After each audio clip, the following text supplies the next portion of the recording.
C'est un événement qui méritait bien le soutien d'une fanfare. Il y a quelques jours, au Quai à Angers, le mois de l'économie sociale et solidaire a en effet été officiellement lancé. Dans les Pays de la Loire, ce secteur représente 14 000 établissements et l'équivalent de 142 000 emplois, soit environ 15% de l'ensemble des salariés. Par rapport au secteur classique, l'économie sociale et solidaire se distingue grâce à deux éléments clés. D'abord, l'absence d'actionnaires. Les bénéfices réalisés peuvent ainsi être reversés dans l'entreprise ou aux salariés. Autre différence fondamentale, le système de gouvernance. Exemple avec la SADEL, qui possède sur la zone industrielle de Saint-Barthélemy d'Anjou un site d'approvisionnement en fournitures scolaires pour 15 000 clients répartis sur 30 départements. Dans cette coopérative, ce sont les sociétaires, qui sont plus d'1 millier, qui prennent les décisions stratégiques.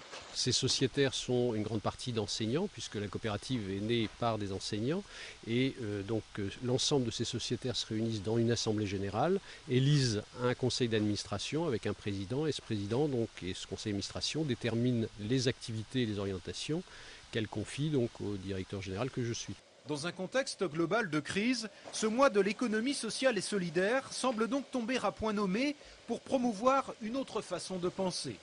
On ne va pas se réjouir de cette crise parce que malheureusement elle a des conséquences pour l'emploi, elle a des conséquences sur notre territoire comme dans tous les autres territoires de France. Mais ceci étant dit, l'économie sociale présente une alternative que justement il serait bon aujourd'hui de prendre en compte pour voir de quelle manière elle peut contribuer à créer de l'emploi, maintenir de l'emploi.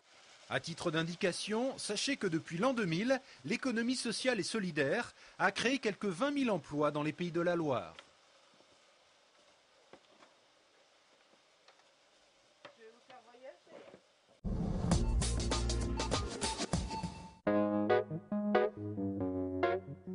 Jusqu'au dimanche 23 novembre, l'artiste angevine Morissette Toussaint, connue pour ses sculptures de fou rire, expose ses œuvres dans son nouvel atelier de la Doutre.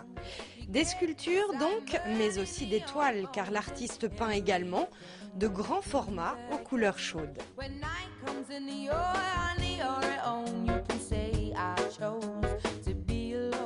L'atelier de Morissette Toussaint est ouvert tous les jours de 11h à 19h jusqu'à dimanche.